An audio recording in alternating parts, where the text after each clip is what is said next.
cette chanson-là dans la tête depuis ce matin, savez-vous pourquoi? Parce que mon invité ce soir, c'est un cochon. Et comme dans Les Enfants Verts, c'était Arnold le cochon, ce soir j'ai le privilège d'avoir un tout petit cochon qui va accompagner les enfants et les personnes âgées. Parce que imaginez-vous que tout le monde, on est habitué de voir des chats et des chiens à côté des gens dans les familles, c'est une espèce d'animal domestique par excellence. Mais on est en train de découvrir que le cochon a des propriétés assez extraordinaires pour les personnes âgées et les personnes handicapées. C'est un petit animal très intelligent qui n'est pas allergène, il a toutes sortes de qualités et qui est bien sympathique, semble-t-il. En tout cas, j'en ai un que je reçois ce soir. Je reçois en compagnie Jacinthe Bouchard, qui est spécialiste du comportement animal, et Nathalie Duchesne, qui est propriétaire du refuge Les Mini-Cochons. Bonsoir à vous deux. Bonsoir. Alors, il s'appelle comment le petit cochon? Il s'appelle Chopper. Chopper. Chopper.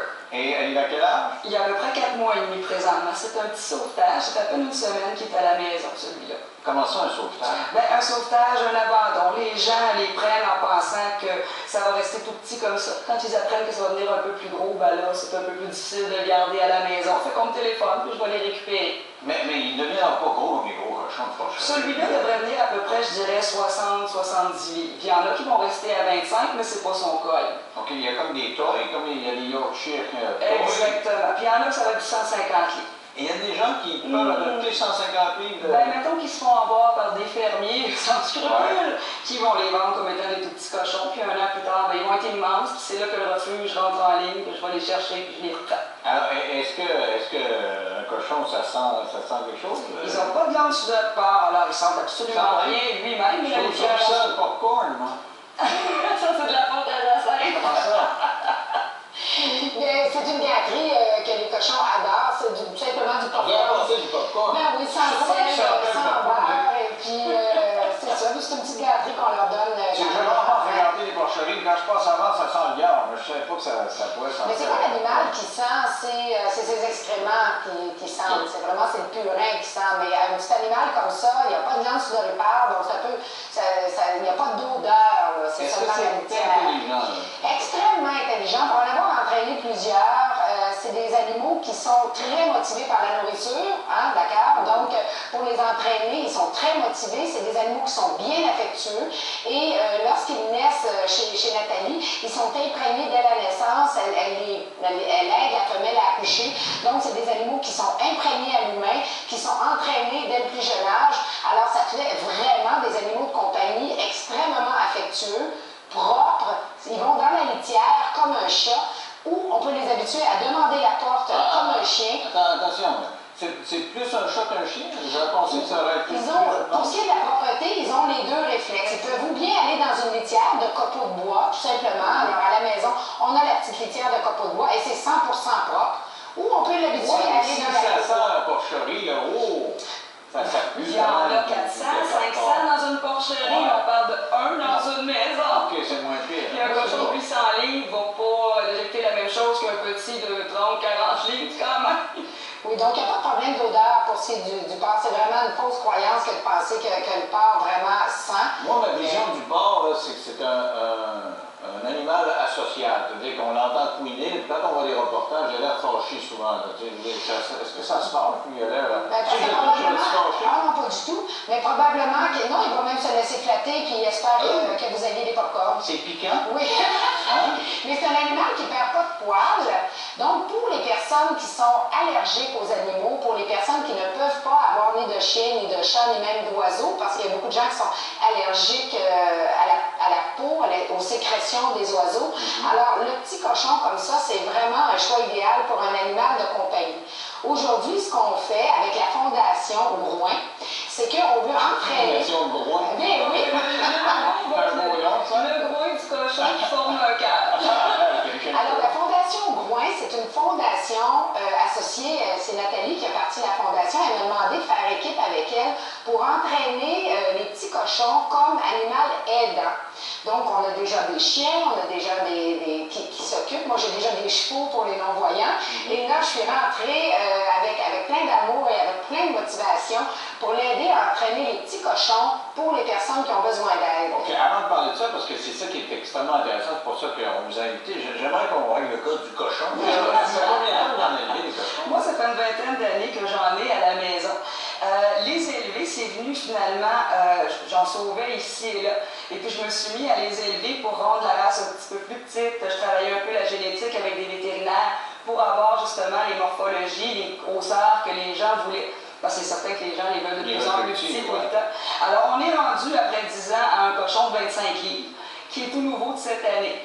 Et puis, moi, j'ai fait l'élevage finalement pour avoir les sous, pour sauver les plus gros. En avez-vous eu un de compagnie vous-même? Moi, j'en ai eu un pendant plusieurs années de compagnie. Aujourd'hui, le mien, enfin la mienne, c'est Micha, elle fait 70 livres. Donc, ça ne perd pas ses cheveux, ses poils? Ça ne perd pas les poils, non, pas du tout. Et c'est quoi les autres avantages pour vous? Les avantages, c'est sûr que c'est la litière. C'est sûr que quand j'ouvre la porte le matin, les 22 vont dehors, c'est le fun de ne pas avoir... Les 22 cochons dans la maison, là. J'ai une maison de pied carré quand même, c'est... Comment réagissent quand on mange du bacon le matin? Il en veut. Peu importe qu'on mange, le cochon, il en veut. J'ai une grosse machine à popcorn, ils réagissent de la même façon quand je décolle la machine à popcorn sur les 22 ici. Ils en veulent. Ouais. Ah oui, absolument. Est-ce que vous leur montrez des trucs, faire la paix ou des choses? Ça fait le bel, un cochon? Oui. Le matin, la plupart sont assis devant moi puis attendent le petit bout de toast. Il y en a qui vont s'asseoir, il y en a d'autres qui ont appris à faire la belle. J'en ai même un qui a appris à jouer du piano. Il faut qu'il joue une couple de notes avant d'avoir son secondaire. Vous n'avez pas amené celui qui a eu du cochon? Non, celui-là, c'est un petit rescue, c'est un petit sauvetage. Il y a à peine une semaine qu'il est à la maison, celui-là. Il n'est même pas socialisé, puis regardez, c'est comme, c'est carré. Il ne chante pas, lui, il danse pas à claquette. Il fait rien, tout ça, non. Alors, Jacinthe, élever un cochon de point de vue psychologique, parce que Jacinthe est venu nous parler des tigres, des panthères, des girafes. Elle connaît tous les animaux. C'est quoi le caractère du cochon? Une fois bien socialisé, c'est un animal qui s'adapte à peu près à n'importe quel environnement. Ça fait longtemps que c'est domestiqué, le cochon, on le sait. Puis si on parle à nos grands-parents, ils vont tous nous avoir une histoire qui est arrivée avec un cochon. L'histoire cochonne, mais ça, c'est... Tout le monde connaît des histoires cochonnes, non mais... non, mais tout le monde a des histoires, ceux qui ont élevé des porcs à la maison, puis qui ont dû en nourrir un au biberon, puis comment ils s'étaient attachés, puis qui rentraient dans la cuisine, puis s'est rendu l'ami des enfants et tout ça. Donc ça fait longtemps que le cochon, c'est un animal de compagnie. Bien sûr, on les veut maintenant beaucoup plus petits, parce qu'à 800-900 livres, est-ce que on ça en a un a pas. effet sur le comportement, je veux dire, la stabilité émotive? Parce que, tu sais, les tout petits chiens, les Yorkshire, c'est très, très émotif, ils ont peur de tout, ils tremblent. Oui, ils peuvent avoir une problématique. Moi, j'en ai pas vu. Moi, j'ai pas vu de problématique, et même parce que ceux-là sont nés dans une maison, ils sont beaucoup plus... Oui, est-ce que c'est pas mignon, ça? C'est un cochon de combien, ça? Elle, c'est Madison. Elle vit en Angleterre. C'est une grande amie à nous. Et puis, la dame qui a Madison a fait agrandir ses portes de façon à ce que Madison puisse entrer et sortir de la maison. Mais tu peux pas avoir ça dans la maison, il veut Celui-là, non, mais la maman de Madison, elle l'aime assez pour la laisser rentrer dans la maison de temps en temps. Celui-là doit peser environ 800 livres. 800 livres? C'est dangereux pour l'enfant s'il se fâche, ce cochon. Ben, il a-tu l'air bien fâché en ce moment? Non, là, il y en a plutôt à Je pense qu'il était endormi, il est derrière au moment de la photo.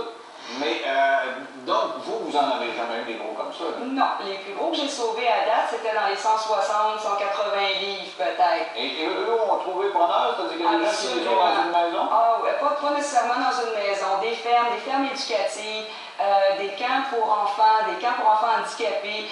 Chez les autistes, ils sont très, très, très populaires. J'ai des filles qui font de la zoothérapie aussi avec eux. Puis quand le cochon est plus gros, il est moins nerveux que les très petits et les très jeunes. Alors c'est encore plus fun justement d'approcher les gens avec ceux-là. Alors Jacinthe, on en parlait de la psychologie du cochon. Oui. C'est un être anxieux, je veux dire, non, c'est un animal qui, avant d'attaquer, va vraiment fuir. Donc, c'est pas un animal qui va mordre, c'est pas un animal, c'est vraiment, il se sent pris au piège, il va vouloir s'en aller beaucoup plus facilement que de mordre. Donc, il n'y a pas de danger de se faire mordre, à moins qu'on ait les gros verrons qui attaquent et qui sont super agressifs, mais ils sont pris dans un petit enclos puis ils s'en vont faire du bacon. C'est certain que... C'est un petit peu angoissant, donc c'est certain que ceux-là, les gens vous disent, ils sont très, très agressifs. Ils sont plus tenaces que les autres, ils ont des têtes de cochon. Mais vous savez que pour avoir entraîné des cochons, c'est beaucoup plus facile qu'entraîner un chien. Je vais vous dire, pour monter un chien d'assistance, ça me prendrait peut-être 6 mois à entraîner un chien d'assistance, puis entraîner entraîner un cochon d'assistance à peu près 2 mois. Fait que je vous dis que Donc c'est plus intelligent qu'un chien. c'est plus facile à entraîner. Puis je vais vous dire qu'entraîner, je ne sais pas c'est quoi l'intelligence, c'est pour ça qu'on se demande. La capacité à apprendre, en tout cas. La capacité à apprendre, peut-être la résolution de problèmes, il y a des primates qui sont plus rapides, peut-être il y a des perroquets plus rapides dans différentes espèces d'animaux que le cochon. Mais pour ce qui est de la rapidité à faire, à être conditionné, puis à apprendre à faire des comportements, c'est extrêmement rapide. Alors là, il faut faire une pause. On parlait de ce projet-là, de les conditionner à avoir un comportement qui pourrait permettre justement la zoothérapie avec les personnes âgées, les personnes handicapées. On parlait d'autisme tantôt. On parle de tout ça dans le coin.